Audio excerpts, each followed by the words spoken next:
Thanks for tuning in to This Week in Agribusiness.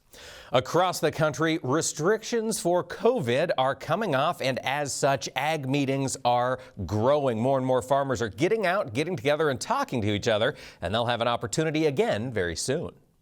Mike, just ahead this next week, Commodity Classic back in action as the growers will get together in New Orleans.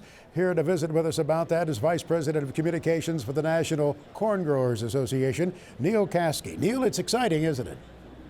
It's very exciting, Max. After a year of being apart, we're thrilled to be back together in New Orleans for what's shaping up to be one heck of a Commodity Classic in 2022. A big part of that is the organizational meetings, and your members of the NCGA will be coming together. They have some things to talk about, no doubt.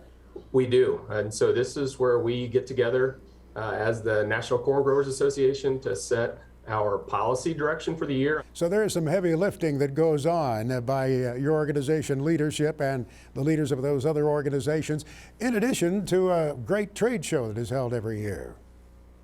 Wonderful trade show. I mean, this is Commodity Classic is where the best growers come to get better and prepare for the upcoming season. And so our trade show is almost sold out. We have over 400 firms and organizations that are exhibiting this year. And so if you're looking to expand your operation and learn a little bit more about just how to farm and different ways to go about it, Commodity Classic is the place for you.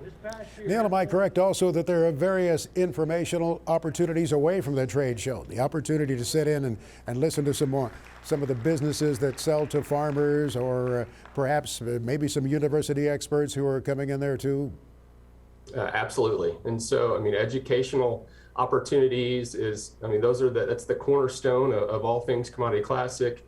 A real strength of ours, and right now we have over 50 educational sessions. So if you're a grower that's looking to learn a little bit more about whether that's sustainable production or carbon markets or trade or biofuels, whatever you're interested in, I can all but guarantee that we're going to have a session at Commodity Classic that will allow them to learn a little bit more.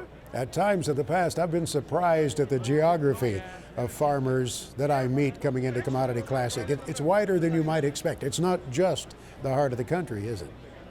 It's not. And we have growers coming from all parts of the U.S. and some that even come in from overseas as well. And so Classic, it's an international brand. And so we're proud of what we built, and we know that the show in New Orleans is gonna surpass all expectations. Those of us who have long covered the National Corn Growers Association can recall when the meeting was held in a hotel in Peoria, Illinois. I think there might have been a couple hundred people there. It's really been interesting to see the growth as these organizations have come together and the kind of event that has been fostered from it. Well, yeah, we're proud of that partnership that we've developed with starting off with the American Soybean Association and expanding from there. You know, we went from a couple hundred to several thousand. And that's a real credit to our growers, first and foremost, obviously the associations, our exhibitors, and just the quality of content. Our educational opportunities are really unmatched in just the trade show, the agricultural trade show space. And I think that growth really is a testament to that. Neil, we appreciate your sharing a couple of comments with us here. We look forward to seeing you at Commodity Classic. Thanks, Max. Neil Caskey, Vice President of Communications with the National Corn Growers Association. Thank you, Max. Excitement is building for Commodity Classic. That's March 10th, 11th, and 12th. And it was recently announced that masks will not be required on the convention center floor. There are still requirements throughout the city, and you must bring proof that you are fully vaccinated or have a negative COVID test 72 hours prior to arrival.